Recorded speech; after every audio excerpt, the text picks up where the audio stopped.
इसको लगने वाला परसेंटेज ग्रोथ रेट हर साल का कितना लगेगा, ये आप डिक्लेयर कर दीजिए मोदी जी।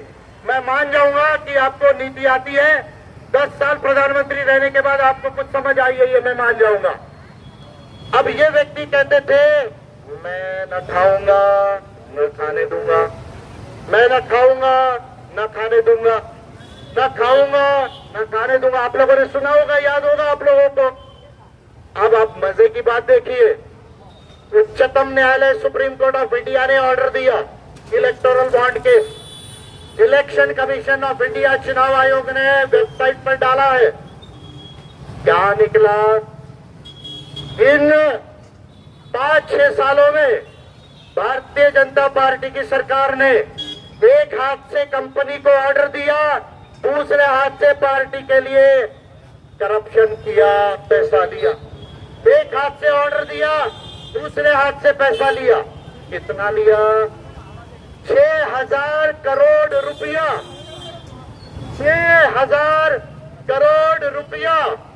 मैं नहीं कह रहा हूं, इलेक्शन कमीशन ने डेटा डिक्लेयर किया, कोई भी देख सकता है।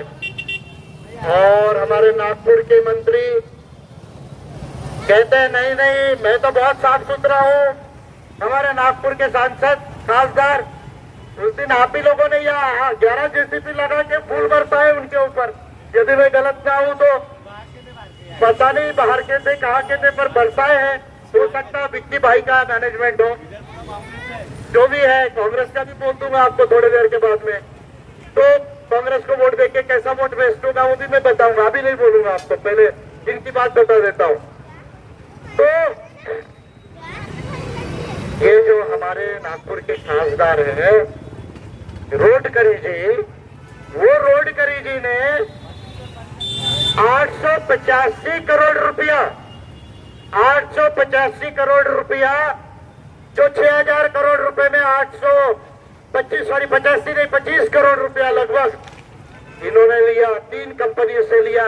नाम बता देता हूं, Navayuga company 55 crore, DLF commercial limited 170 crore, mega infrastructure company unlimited 600 crore, 825 crore रुपया ये नागपुर के खासदार रोडकरी ने मंत्रालय से एक हाथ से कॉन्ट्रैक्ट दिया, दूसरे हाथ से बीजेपी के लिए पैसा लिया। अब ये कहते हैं मैं बड़ा ईमानदार हूं, मैं बहुत जो है वो क्लीन हूं। और कहते हैं आजकल इनका मैथमेटिक्स बिगड़ गया है, इनका अंक गणित बिगड़ गया है। क्या कहते हैं कि मैं 5 लाख की लीड से चुन के आऊंगा। अरे भैया, ये गुरु नानक स्कूल का कोई 8वीं 10वीं कक्षा का विद्यार्थी हो, प्लस माइनस करना कोई इनको सिखाए गडकरी जी को। 15 लाख वोट गिरेंगे, 5 लाख वोट तो विजयमान कर ले रहा है नागपुर के अंदर में। 5 लाख वोट विजयमान कर ले रहा है, बच गए 10 लाख वोट। बाकी पार्टी भी लेगी तो आप 5 लाख के मार्जिन से कहां से चुन कर आओगे? क्या मशीन में घोटाला करके लाए हो? ईवीएम मशीन में, अगर ईवीएम मशीन में अगर आपने मैनिपुलेशन करके लाए हो तो रोडकरी जी सुन लो, ये विजय मानकर का चैलेंज है। नागपुर की जनता का वोट मैनिपुलेट होके, चोरी होके मशीन से मैं आपको दिल्ली में संसद में नहीं जाने दूंगा। ये मेरी बात याद रखना। अगर नागपुर की जनता का वोट आपने मशीन से यदि मैनिपुलेट करने की कोशिश की और संसद में जाने का यदि आपने गलत प्लान बनाया होगा तो याद रखना, विजय मानकर नागपुर के वोट की चोरी होके आपको दिल्ली नहीं जाने देगा।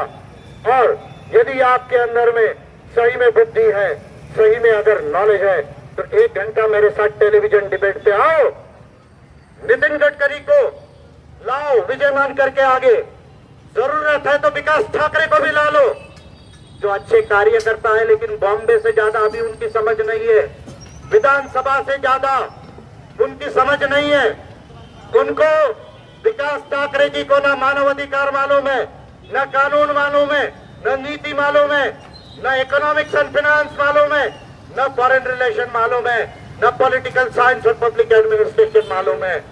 ये विधानसभा में काम कर सकते हैं, दिल्ली में जाके ऐसा व्यक्ति सांसद बन के काम नहीं कर सकता, केवल अंगूठा लगाता है जब कानून बनता है।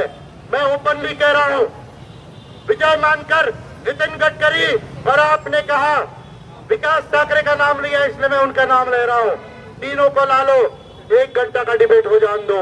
1 घंटे के अंदर मैं नितिन गडकरी को लाइव चैनल पे पूरे देश में डिफीट कर दूंगा, नॉलेज और नीति के बेस पे।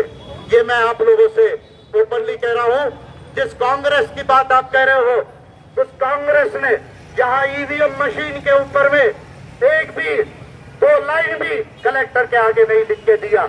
मैं आपको अंदर की बात बता रहा हूं, मैं कैंडिडेट हूं, मैं वहां था, बैठा हूं 20 तारीख से 28-30 तारीख तक। 1-2 लाइन ये कांग्रेस के लोगों ने ईवीएम के ऊपर नहीं लिख के दिया। इसलिए कांग्रेस का आज अकाउंट मत खुलवाऊं मुझसे।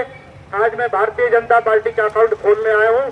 अगर मैंने कांग्रेस का अकाउंट खोल दिया इस नागपुर में, तो एक भी कांग्रेस वाला मेरे को जवाब नहीं दे पाएगा। ये बात मैं आपको बोल रहा हूं। कांग्रेस को वोट देने का मतलब आप कमजोर लोगों को संसद में भेज रहे हैं। जिस कांग्रेस को संविधान की समझ नहीं, जिस कांग्रेस को कानून की समझ नहीं, यही कांग्रेस ने ईवीएम को लाया था इंडिया के अंदर में। आज वही ईवीएम मशीन से गड़बड़ी की जा रही है। राजीव गांधी के पीरियड में लाया। यही कांग्रेस ने ओबीसी की जनगणना नहीं की, 2001 में नहीं की, 2011 में नहीं की। यही कांग्रेस ने आरक्षण को धीरे धीरे खत्म किया प्राइवेटाइजेशन के माध्यम से। यही कांग्रेस ने रामटेक लोकसभा की सीट किसको दी किसको नहीं दी, ये आप लोग देख सकते हैं। तो इसलिए आज कांग्रेस का अकाउंट मेरे आगे मत खुलवाओ। मैं कांग्रेस का बहुत अकाउंट खोल सकता हूँ, लेकिन एक समय में एक ही का अकाउंट आज खोलने आया हूँ। तो इसलिए भारतीय जनता पार्टी जो कहती थी कि हम बड़ी साफ सुथरी पार्टी है, मैंने उसका एक नामकरण किया है। क्या नामकरण किया है? B stands for भ्रष्टाचार, J stands for जुमला, P stands for party. B stands for भ्रष्टाचार, J stands for जुमला, P stands for पार्टी। मैंने भारतीय